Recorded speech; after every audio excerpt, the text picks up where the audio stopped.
1,00,000 మంది శివభక్తులతో కలిసి మహారుద్రాక్ష పూజలో పాల్గొనండి. వెంటనే కాల్ చేసి మీ పేరును నమోదు చేసుకోండి.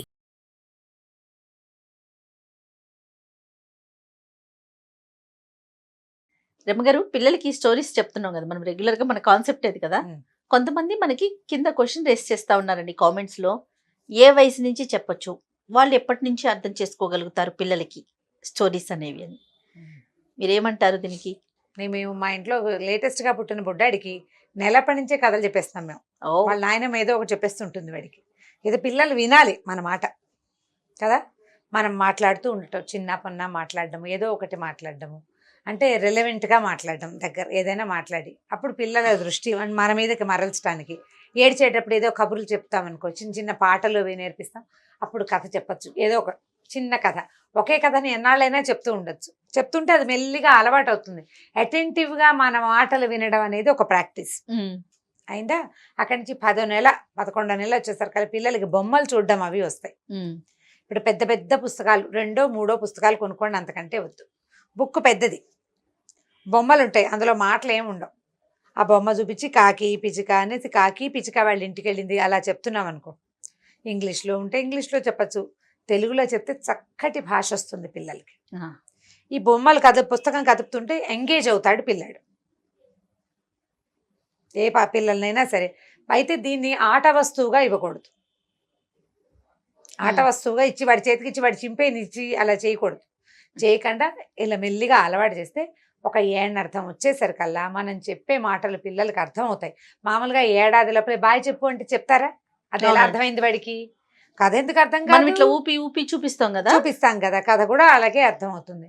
మనం చెప్పేటప్పుడు ఊరికే ఏదో మన పని చేసుకుని ఒక ఊళ్ళో రాజుగారు ఉన్నారని 10 ఏళ్ల వాడికి చెప్పినట్టు చెప్పకుండా కొంచెం ఎక్స్ప్రెషన్, ఒక ఊళ్ళో అలా చెప్పామనుకో, ఒక రాజుగారు చెయ్యెత్తులు కదపడం, ప్రతిసారి ఒకే రకమైన ఎక్స్ప్రెషన్ ఇస్తే ఆ ఎక్స్ప్రెషన్స్కి పిల్లలు అలవాటు పడి వాళ్ళు కూడా ఎక్స్ప్రెస్ చేయటం మొదలు పెడతారు.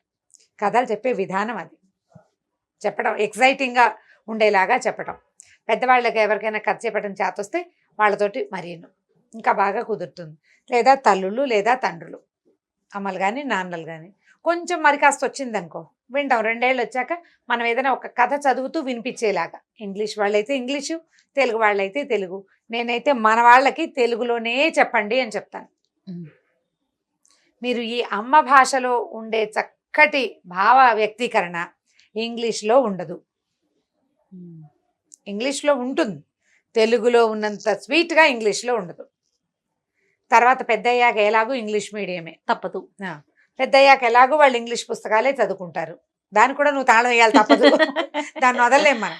కాబట్టి తెలుగుని భాగంగా చేయండి జీవితంలో. చిన్నప్పటి నుంచి చెప్పచ్చు చిట్టి చిట్టి కథలు, ఒక 3-4 చెప్పడానికి మనం ట్రై చేద్దాం. 3 ఏళ్ల పిల్లలు, 2 ఏళ్ల పిల్లలకి చెప్పే కథ కూడా ఉంది. మా ఇంట్లో ఒకడు ఉన్నాడు, ఇప్పుడు బాగా పెద్దవాడు చెప్పాడు, వాడి పేరు నేను చెప్పంగానే వాడికి చాలా మరి వాడు సంతోషిస్తాడేమో తెలియదు. మరి వాడికి కాపలికి కాదు, పలిగేది కాదు. చిన్నప్పుడు ఒక 5 ఏళ్ళు అట్లా పిల్లలకి కాపలకదు. ఈ మధ్య నేను పాపని కలిసాను, నా హార్డ్ కోర్ ఫ్యాన్ అనమాట నాకు. ఆ పాప కూడా కాపలకదు, చాలా చక్కగా మాట్లాడుతుంది, ఎంత గడగడ మాట్లాడేస్తుంది, కాపలకట్లేదు, మెల్లిగా వస్తుంది. ఇప్పుడు మా ఇంట్లో వాడికి మేము కథ చెప్పేవాళ్ళం. కుంచుగాడు కుక్కపిల్ల. కుంచిగాడు అనే ఒక పిల్లాడు, వాడి దగ్గర ఉన్న వాడు పెంచుకున్న ఒక కుక్క పిల్ల. కాపాలక వాడు తుంచిదాడు తుత్తపిల్ల అనేవాడు. అన్నిటికీ ప్రతి సందర్భాల్లో ఎవరు దొరికినా సరే తుంచాడు తుత్తపిల్ల కథ చెప్పవా అని అడిగేవాడు అనమాట. అదే కథని వాడు చాలా కాలం విన్నాడు.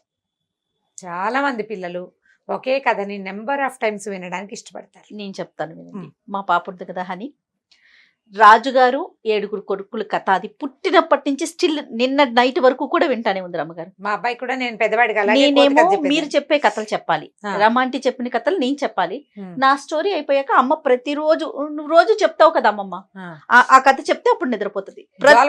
జోలపాట ప్రతిరోజు రమ్మగారు అదే కథ, అదే నేను అడుగుతాను, నీకు తెలిసిన కథే కదా రోజు ఎందుకు వింటున్నావే అని అడిగితే అమ్మమ్మ చెప్తే నిద్ర వచ్చేస్తుందంట ఫైనల్ గా. అదే మంచి అలవాటు, కథలు చెప్పి పడుకోబెట్టడం. ఈ ప్రాక్టీస్ చేయండి. ఒక 5-4 కాదు, ఒక 1/2 డజన్ కథలు చెప్దాం అనుకుందాం. ఓ సూపర్.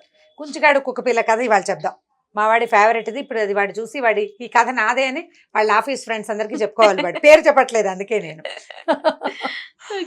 ఒక ఊళ్ళోనట ఒక అబ్బాయి ఉన్నాడు, అమ్మ నాన్న ఓ చిన్న పిల్లాడు ఉన్నారు. ఈ చిన్నవాడి పేరు కుంచి, ముద్దు పేరు. వాడి పేరు ఏదో అసలు పేరు, మనం మామూలుగా అయితే బాబీ, బుజ్జి, చిన్ని, మున్ను అన్న అలాంటి పేర్లు పెడతాం, బన్ను, బన్నీ అవి పెడతాం కదా. వాటిలలో పేరుగా కుంచిగాడు, వాడి పేరు కుంచి. అయితే ఈ కుంచిగాడు ఏంటట, ఒకరోజు బళ్ళోకి వెళ్ళాడు, 1వ క్లాస్ అప్పుడు. బళ్ళోకి ఒకడే వెళ్ళి నడిచి వెళ్తూ ఉండేవాడు. కొంచెం 1వ క్లాస్ అంటే 5-6 ఏళ్ళు ఉంటాయి. ఆ బడి కూడా పెద్ద దూరం ఏం కాదు.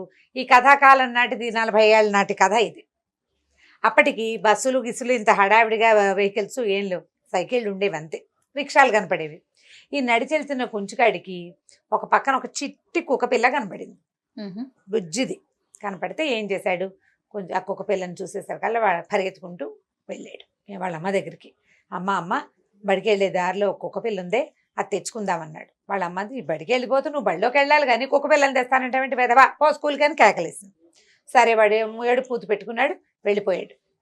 సాయంకాలం మళ్ళీ వాడు దారిలో తిరిగి వస్తుంటే మళ్ళీ అక్కడే కనపడింది కుక్కపిల్ల. కనపడేసరికల్లా వాడు ఏం చేశాడు, మళ్ళీ ఇంటికి వచ్చి వాళ్ళ అమ్మని అడిగాడు, అమ్మ ప్లీజ్ అని బతిమలాడాడు. సరే ఈ లోపల ఏమైంది, ఇంట్లో వాళ్ళ నాయనమ్మ ఉంది. ఆవిడంతా పోనీ లేవే, ఏముంది కుక్కపిల్ల, 4 పాల చుక్కలు పోస్తే సరిపోతుంది, వీడితో పాటు ఏదో తిరుగుతుంటుంది, వాడికి తమ్ముడు చెల్లి ఎవరు లేరు, తోచి ఉంటుంది పిల్లాడికి, తెచ్చుకోమని అనేసరికల్లా ఈ కుంచిగాడు ఏం చేశాడు, ఆ స్కూల్ వైపుకి పరిగెత్తుకుంటూ పోయి ఆ చిన్న కుక్కపిల్లని తెచ్చుకున్నాడు. అది అప్పటిదాకా మట్టిలో పొరలాడుతూ తిరుగుతోంది. వాళ్ళ అమ్మంది, నువ్వు కుక్కని తెస్తే కుదరదు, ఒట్టిగానే వండి పట్టుకొచ్చి నా నెత్తి మీద పెట్టకూడదు, నీకు స్నానం, నీకు అన్నం, నీ పనులన్నీ నేను చేయాల్సి వస్తుంది, కుక్కపిల్ల పనులన్నీ నువ్వు చేస్తానంటేనే కుదురుతుందని. ఓకే, ఇప్పుడు పిల్లల్ని పెంచుకుంటామని అడిగి ఒకరిని పెంచుకోవాలి, పెట్ట కావాలనే వాళ్ళకి ఈ మాటలు చెప్పాలన్నమాట. అంతే. సరే ఈ కుక్క పిల్లని తెచ్చాడు. వాడు ఏం చేశాడు, కాసిన వాళ్ళ అమ్మ గోరువెచ్చటి నీళ్లు పెట్టిస్తే దానికి నీళ్లు పోసాడు. అది కుయ్యో మొర్రో అంటుంటే ఎలాగోలాగా గుడ్డ పెట్టి దాన్ని తుడిచాడు. కాసినన్ని పాలు చిన్న కప్పులో పోసి పెడితే పాలు తాగింది, తోకాడిస్తూ వీడి వెనకాలే తిరుగుతుంది. 1 వారం 10 రోజులు గడిచింది, బాగా అలవాటైపోయింది. తను లేనప్పుడు వాళ్ళ అమ్మ చూసేది కుక్క పిల్లని, స్కూల్లోకి వెళ్ళినప్పుడు. వాడి నుంచి తిరిగి వచ్చాక వాడే కుక్క పిల్లని బయటికి తీసిపోయేవాడు, దాని మెళ్ళలో ఓ తాడు కట్టి వాడు ఎక్కడ తిరిగితే అక్కడ కుక్క పిల్ల ఏముంది, ఎవరు మనుషులు కనపడితే వాళ్ళ వెనకాల తిరుగుతూ ఉంటుంది. ఈ కుంచిగాడు కుక్క పిల్ల ఒకళ్ళకొకళ్ళు బాగా అలవాటయ్యారు, ఫ్రెండ్స్ అయిపోయారు. పక్కింట్లో ఒక చుట్టాలు ఆయన వచ్చారు. పక్కింట్లో వచ్చిన చుట్టాలు ఆయన పక్క ఇంటికి పోయారు, కుక్కపిల్ల వీడు ఇద్దరు కలిసి. అక్కడ వాళ్ళ ఇంట్లో చిట్టి పాప ఉంది, ఆడుకోవడానికి వెళ్ళారు. వెళ్ళేసరికల్లా వచ్చిన చుట్టపైన మామయ్య అనమాట. మామయ్య వీడేమో వేరే కుంచి స్కూల్కి వెళ్తున్నావా అని కనుక్కున్నాడు. పక్కింట్లో ఫ్రెండ్స్ ఉంటారు కదా, మరి అడిగేసరికల్లా వెళ్తున్నాను, ఇదిగో నేను కుక్కపిల్లని పెంచుకుంటున్నానని ఈ కుక్కపిల్లని చూపించాడు. ఆయన బాగా చూసి, కుక్కపిల్ల భలే బాగుందిరా, దీని తోకేమిట్రా ఇంత వంకరగా ఉంది అన్నాడు.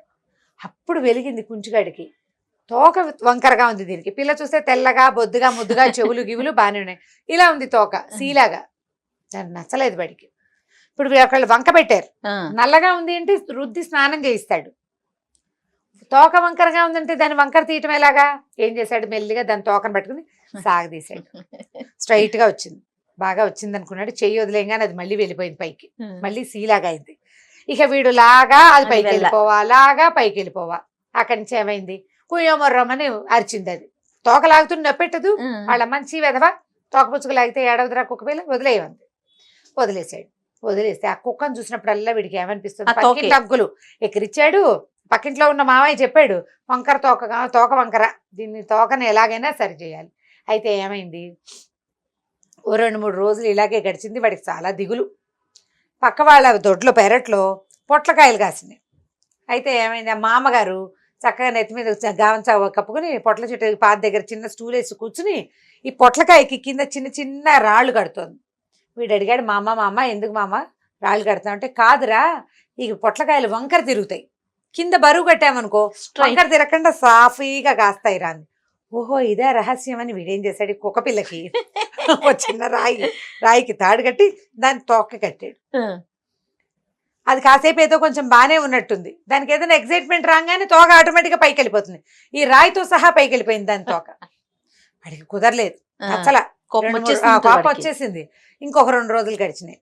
పక్క వాళ్ళ ఇంట్లోనో వెనక సందులోనో ఒకళ్ళకి కాలు విరిగింది. కాలు విరిగితే ఏం చేశారు, అప్పట్లో ఇప్పట్లాగా సిమెంట్ కట్టలు కాదుగా, 2 వెదురు బద్దీలు అటు ఇటు కట్టి తాడు పెట్టి చుట్టేవాడు. ఓహో వెదురు బద్దీలు చుట్టి సాఫీగా వస్తుందని అర్థమయ్యి వీడేం చేశాడు, 2 వెదురు బద్దలు తెచ్చి దీని కుక్క తోకకి వేసి తాడు పెట్టి చుట్టేశాడు. కాసేపు ఆ పొడుగ్గా స్ట్రైట్ గా ఉన్న తోకను మోసుకుంటూ తిరిగింది, కుయ్యో అని ఏడుస్తోంది. అది దానికి ఉత్సాహం వచ్చినప్పుడల్లా తోక పైకి లేవాలి. ఇదేమో మరి కర్రలు కట్టేస్తున్నాయో తోక రావటం లేదు. కుయ్యోమర్రోమని ఏడ్చింది. వాళ్ళమ్మ కేకలేసింది, నువ్వు నీ పిచ్చిను దానికి తోక నొప్పెడుతోంది, ఈ పాటికి స్ట్రైట్గా అయిపోయి ఉంటుంది, తీసేయమంది. కర్రలు తీసేయంగానే మళ్ళీ తోక పైకి లేచి ఏం చేసినా దాని తోక సరిగా రాలే. పైగా వీడికి దగ్గరికి రాగానే తోక ముట్టుకుంటున్నాడు అనేది వీడి దగ్గరికి రావడం మానేసింది. కోపం వచ్చింది. మరి దాని భయం నొప్పి పెడుతోంది, ఎంతసేపు నొప్పి పుడితే ఎట్లా? అక్కడి నుంచి ఏం చేశాడు, 4 రోజులు 10 రోజులు 15 రోజులు గడిచింది. ఏ పని చేసినా దాని తోక మాత్రం సాఫ్ అవ్వాలి. ఒకరోజు సాయంత్రం దాన్ని ఎత్తుకెళ్ళి స్కూల్ అవతల దిగబడి చేస్తూ వచ్చేసేట బడింటి దింపేశాడు. కోపం వచ్చేసింది. మరి వాళ్ళ అమ్మది కుక్కపిల్ల ఎదురంది, నేను దాన్ని దింపేశాను, మా దొంగ కుక్కపిల్ల అది, నేను అంత ముద్దుగా చూశాను, తోక సాఫ్ చేసుకోవంటే విందు పాడు కుక్కపిల్ల, నాకు వద్దమ్మా, నేను అక్కడ వదిలిపెట్టి వచ్చానన్నాడు. ఓ పావు గంటకి వాకిట్లో కుయ్యమని వినపడింది, తలుపు కొడుతుంది కుక్కపిల్ల. వచ్చేసింది ఇంటికి, అది అలవాటైపోయి. అక్కడి నుంచి వీడు ఏడ్చాడు, చీచి పిచ్చి కుక్కపిల్ల నాకు వద్దు, దీన్ని పంపించేసేయను. వాళ్ళ అమ్మ కేకలేసింది, ఒరే నీ ముక్కు వంకరగా ఉందని నేను నిన్ను వదిలేస్తానా అంటే నువ్వు నన్ను వదిలేయవన్నాడు. అదేంటి అమ్మ లేకుండా నేను ఎలా ఉంటాను అన్నాడు. మరి నువ్వు కూడా అలవాటు చేసుకున్నావు కుక్కపిల్లని, రోజు పాలు పోసావు నీళ్లు పోసావు వెంట తిప్పుకున్నావు, నువ్వే దానికి అమ్మవి. ఇప్పుడు దాని తోక వంకరగా ఉందని దాన్ని వదిలేస్తే అది అమ్మ లేకుండా ఎలా ఉంటుందిరా పాపం చిన్నపిల్ల, అందుకని అది నీ కోసం వచ్చేసింది, స్నేహితుడి కోసం వచ్చేసింది. అది నువ్వు అమ్మవి కాదు, పోనీ ఫ్రెండ్వి కదా అనేసరికల్లా అప్పుడు ఇంకేం చేస్తాడు వాడు, ఆ తోక వంకర కుక్కపిల్లని తిట్టుకుంటూ అలాగే మళ్ళీ తెచ్చుకుని ఇంట్లో ఉంచుకున్నాడు అనమాట. కుక్క తోక వంకర అంతే కదా, అది ఏం చేసినా పోదు. దేన్నైనా ఎలా ఉన్నదాన్ని అలాగే స్వీకరించాలి వ్యక్తుల్ని అని నేర్పించడం కోసమే మనం ఇక చెప్తాం. ఇప్పుడు ఇది 3 ఏళ్ల పిల్లకి చెప్పచ్చు, కుంచుగాడు కుక్కపిల్ల. బాగుందండి. మీరు అన్నట్లుగా ఎవరు ఎలా ఉన్నా కూడా మనం స్వీకరించాలి. అది చిన్నప్పటి నుంచే నేర్పించు. మనం చాలా మంచి పద్ధతి. స్నేహం చేస్తే, ఒకరితోటి స్నేహం చేస్తే వాడు నల్లగా ఉన్నాడనో, వాడు తెల్లగా ఉన్నాడనో, వాడు జుట్టు బాగుందనో, లేకపోతే బాగులేదనో, వాడికి ఏదైనా దురభ్యాసాలు ఉన్నాయనో వదిలిపెట్టే. దురభ్యాసాలు ఉంటే దూరం పెట్టచ్చు, కానీ ఈ కవళికలతోటి ఆలోచించి వాటి కోసం స్నేహాలు మానుకోకూడదు. నువ్వు స్నేహం చేస్తే ఎలా ఉన్న వాళ్ళని అలాగే స్వీకరించాలి. బాగుంది రమ్మగారు. ఈ కథ చెప్పచ్చు. ఇది కొంతకాలం చిన్నపిల్లలకి వరుసగా రోజు ఇదే కథ చెప్పినా నడుస్తుంది కొన్నేళ్ల పాటు. అవునండి. ఇంకా కొన్ని చిన్న చిన్న కథలు చెప్దాం మళ్ళీ నెక్స్ట్ సిరీస్ లో చెప్దాం. రైట్ అండి. నమస్తే రమ్మగారు. నమస్తే జయ. ఈ వీడియో కనుక మీకు నచ్చినట్లయితే లైక్ చేయండి, షేర్ చేయండి. మరిన్ని ఇంట్రెస్టింగ్ వీడియోస్ కోసం మా ఛానల్ ని సబ్స్క్రైబ్ చేసుకోండి.